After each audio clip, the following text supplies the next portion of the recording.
¿Y si tu apellido fuera Himmler, Göring, Mengele? Imagínate despertar un día y descubrir que tu papá no fue solo un soldado, que planeó genocidios, que construyó campos de muerte, que ejecutó a millones de personas inocentes.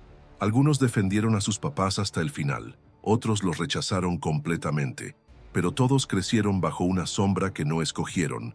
Eran apenas niños cuando el Reich de Hitler se desplomó en 1945, niños tratando de sobrevivir a un pasado que no crearon.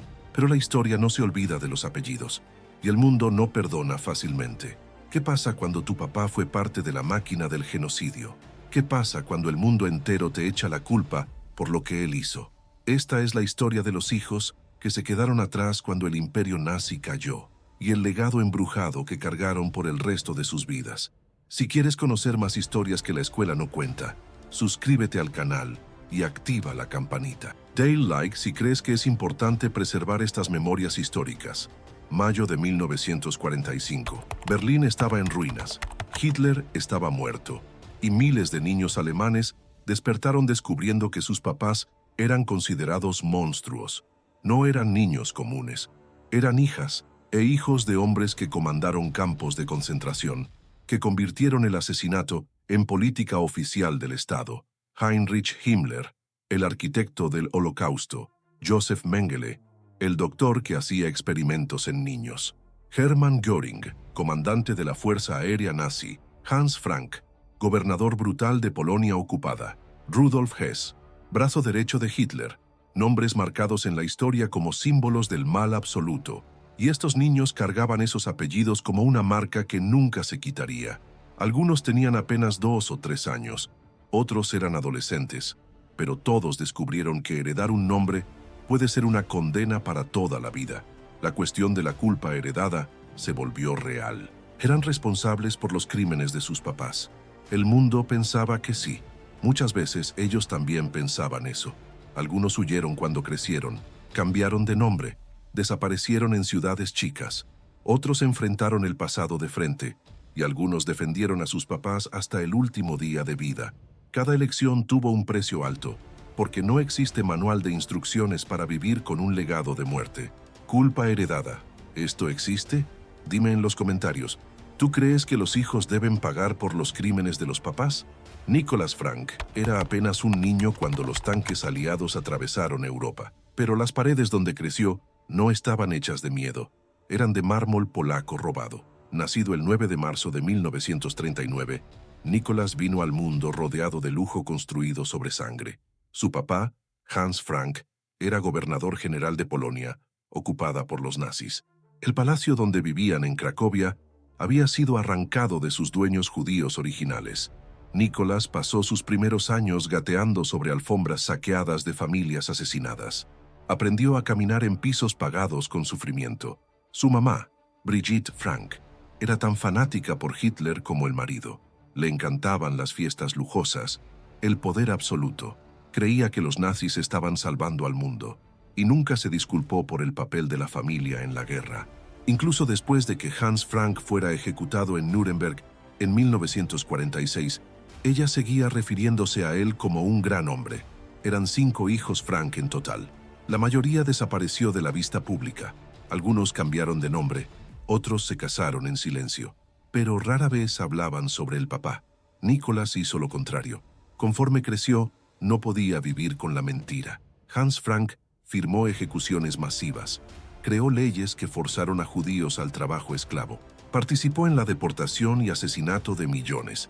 Nicholas empezó a llamar a su papá por lo que fue, un asesino, no solo en conversaciones privadas, sino en público. En 1987 lanzó un libro devastador, Mi padre, un asesino, una acusación pública de la propia familia. El libro conmocionó a Alemania. Algunos elogiaron a Nicholas como valiente, otros lo odiaron.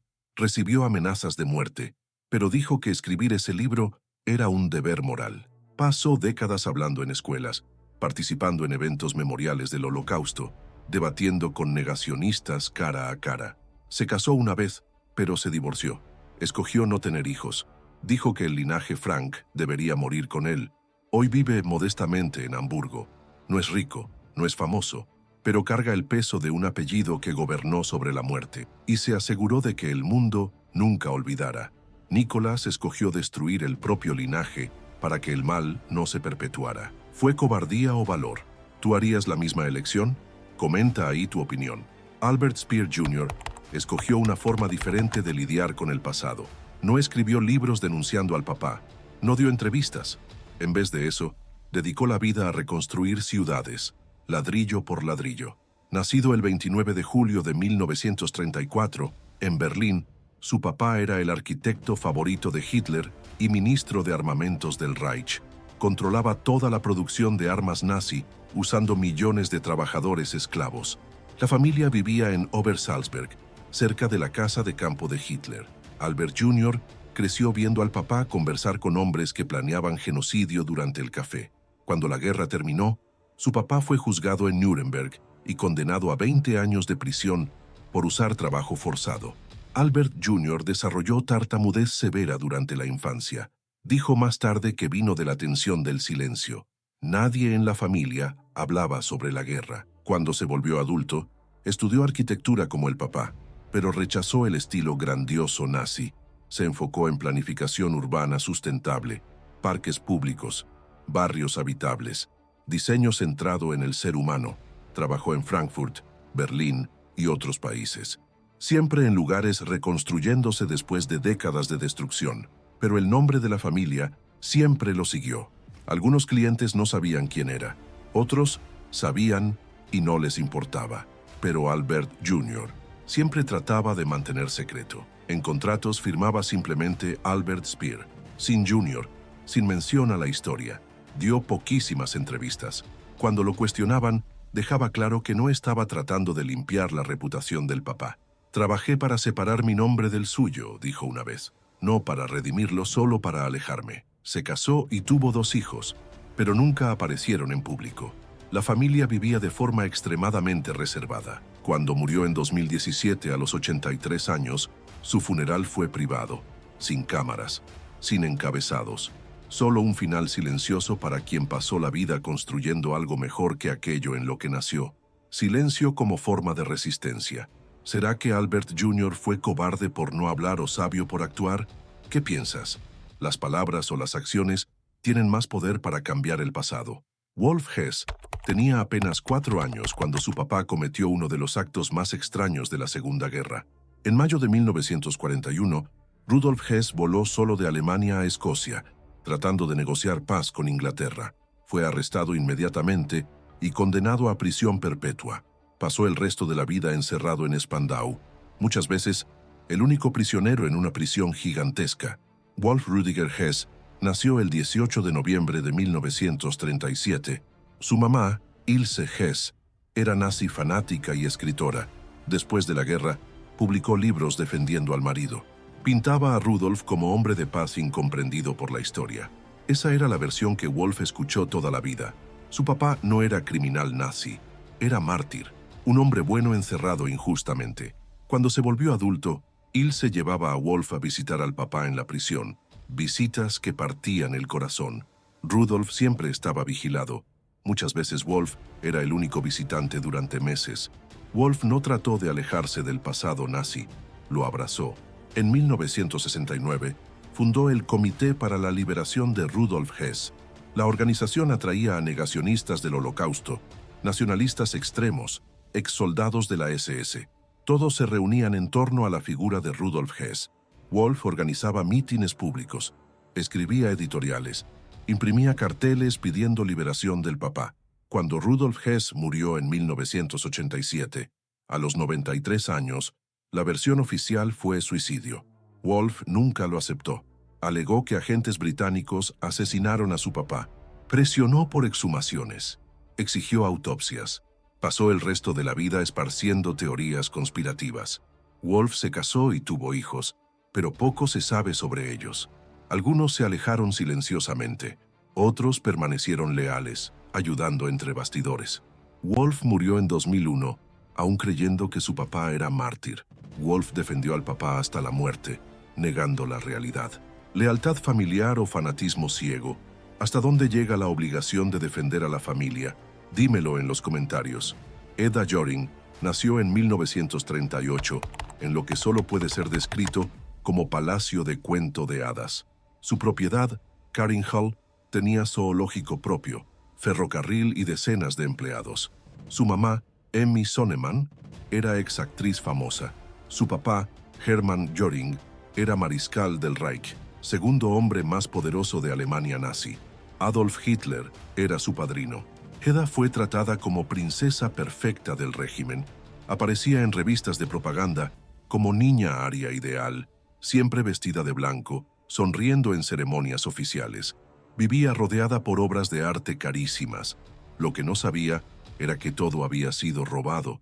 Pinturas arrancadas de museos en países ocupados, esculturas saqueadas de familias judías. Su papá era también uno de los ladrones más eficientes de la historia, organizando robo sistemático de tesoros artísticos. Cuando la guerra se volteó, ese mundo desapareció de la noche a la mañana. Karin Hall fue destruida. Hermann Göring se rindió y fue juzgado en Nuremberg. Antes de la ejecución, tomó cápsula de cianuro y murió en la celda. Edda tenía apenas 8 años. La infancia lujosa había acabado. Ella y la mamá se quedaron sin dinero, bajo vigilancia aliada, viviendo en la pobreza. Emmy Göring permaneció leal al marido hasta morir en 1973. Nunca expresó arrepentimiento. Edda se entrenó para volverse asistente dental en Múnich, pero durante décadas luchó en los tribunales para recuperar bienes de la familia. Movió procesos para recobrar pinturas, joyas y objetos personales confiscados. Una de las piezas era pintura famosa Madonna y Niño de Lucas Cranach. Los tribunales rechazaron todas las alegaciones. Dejaron claro que todo había sido robado. Edda nunca se casó, no tuvo hijos. Vivió sola en departamento sencillo hasta morir en 2018, pero jamás criticó al papá, ni una sola vez. Hasta el último día creía que Hermann Göring fue gran hombre calumniado por la historia. Edda luchó para recuperar herencia robada de víctimas del Holocausto. ¿Ingenuidad o avaricia? ¿Tú entregarías bienes que sabes que fueron robados de familias muertas?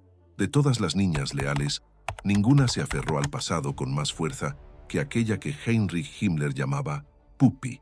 Ella no solo defendió la memoria del papá, dedicó la vida a ayudar a criminales nazis a escapar de la justicia.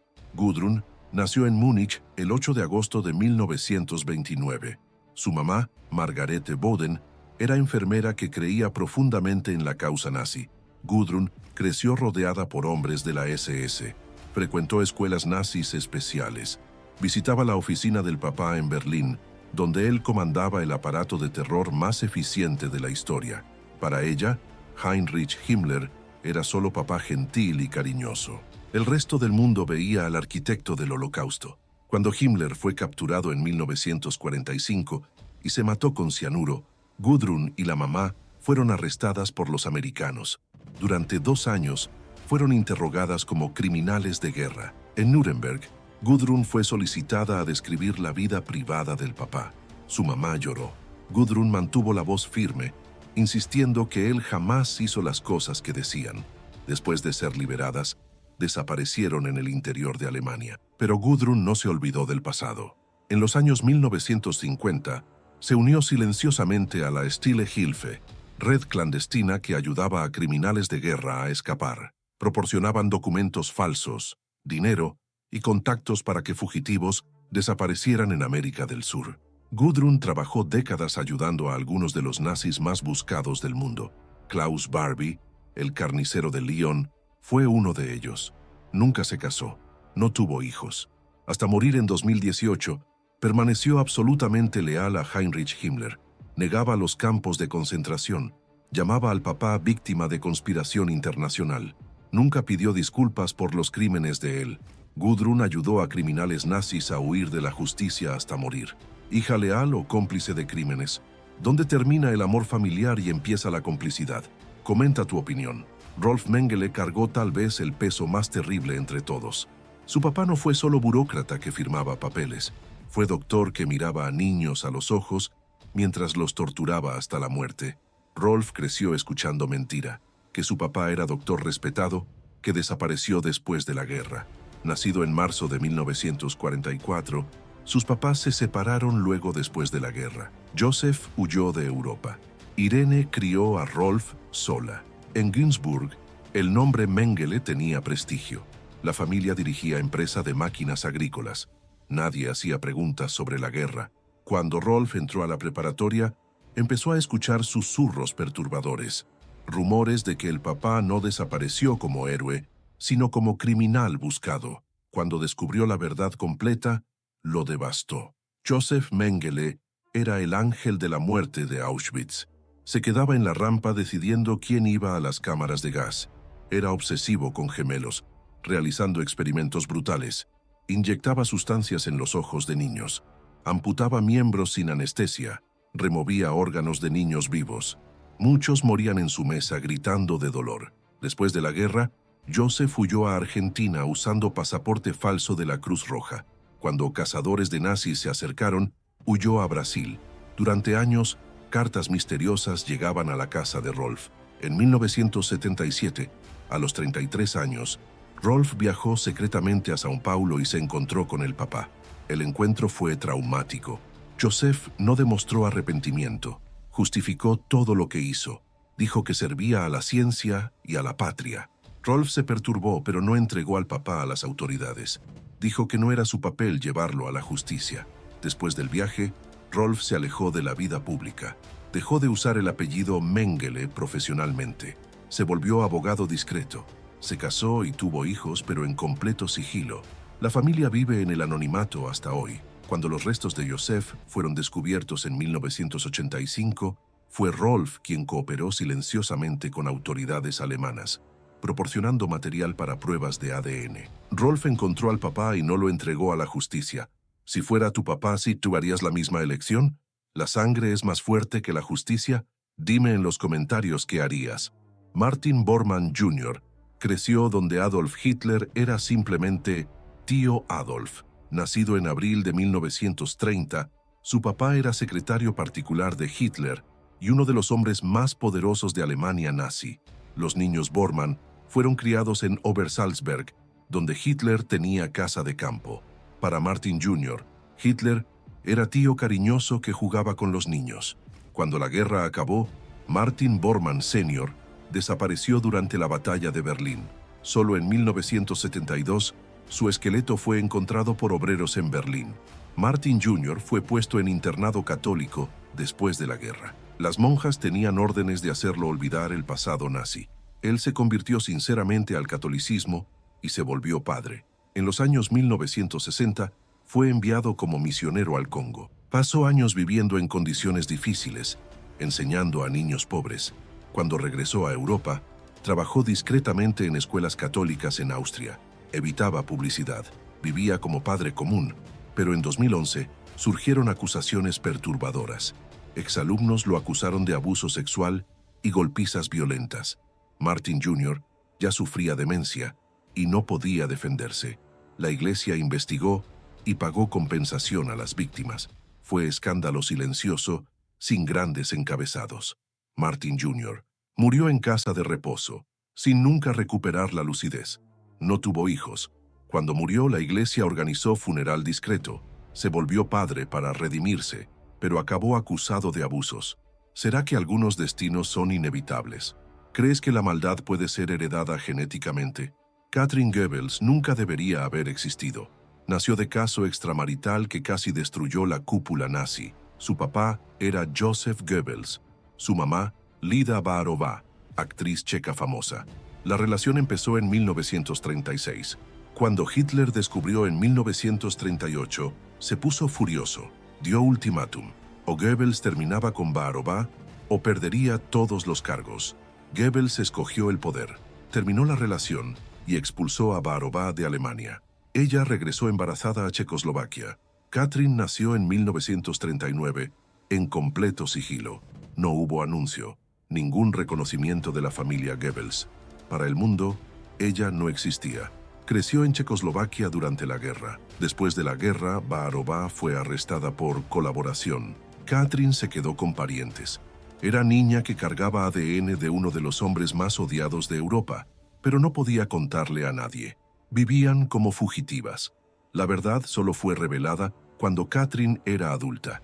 Ella escogió vida de total anonimato, cambió de apellido, rechazó contacto con periodistas, nunca se casó oficialmente, no hay registros de hijos. La verdad sobre ella solo resurgió después de la muerte de Barova en 2000. Katrin murió en 2018, llevándose a la tumba vida entera de silencio sobre quién realmente era. Katrin vivió como fantasma toda la vida, hija secreta de un monstruo, condenada al anonimato eterno. Comparte este video para que historias como la suya no sean olvidadas, porque algunas verdades necesitan ser preservadas, incluso cuando duelen. Algunos niños de la SS nacieron en palacios, otros en clínicas guardadas por soldados nazis. Ninguno escogió quiénes eran sus papás, no cargaron armas, no dieron órdenes para matar, no firmaron documentos que enviaron millones a la muerte. Eran apenas niños con apellidos equivocados, pero fueron marcados para siempre. El peso psicológico era aplastante. Varios escogieron nunca tener hijos propios. Gudrun Himmler nunca se casó. Nicholas Frank permaneció sin hijos por elección. ¿Cómo convivir sabiendo que tu papá organizó genocidios? Cada uno encontró forma diferente. Nicholas Frank escogió confronto directo. Albert Speer Jr. escogió trabajo silencioso. Wolf Hess escogió negación total. Gudrun Himmler escogió lealtad ciega. Rolf Mengele escogió desaparición. Nicholas Frank dijo una vez: no escapas de un papá como el mío, solo tratas de no volverte él. Sus historias importan porque eran testigos de lo que el odio hace cuando se apodera de una sociedad. Nos recuerdan que el daño nazi no terminó en 1945, que crímenes contra la humanidad dejan heridas que sangran por generaciones. La pregunta que queda: ¿cuánto del pecado de los papás debe ser cargado por los hijos? Estas vidas muestran que algunas sombras son demasiado largas para olvidar. Al contar estas historias, podemos entender cómo el mal se perpetúa, cómo la historia se repite y cómo romper ciclos que conectan una generación de odio a la próxima. Porque al final, no se trata solo de los hijos de la SS, se trata de todos nosotros y de cómo escogemos cargar el peso del pasado sin dejar que nos defina completamente.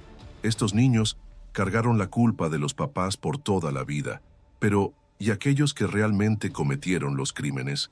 ¿Qué pasó con las guardias femeninas de los campos de concentración después de 1945? ¿Cómo viven hoy las mujeres que participaron directamente en el Holocausto? Si la historia de los hijos te impactó, prepárate para conocer el destino de las verdaderas culpables. El próximo video que está pasando en tu pantalla te va a mostrar una realidad aún más perturbadora. Dale clic y descubre qué pasó con las exguardias de los campos nazis.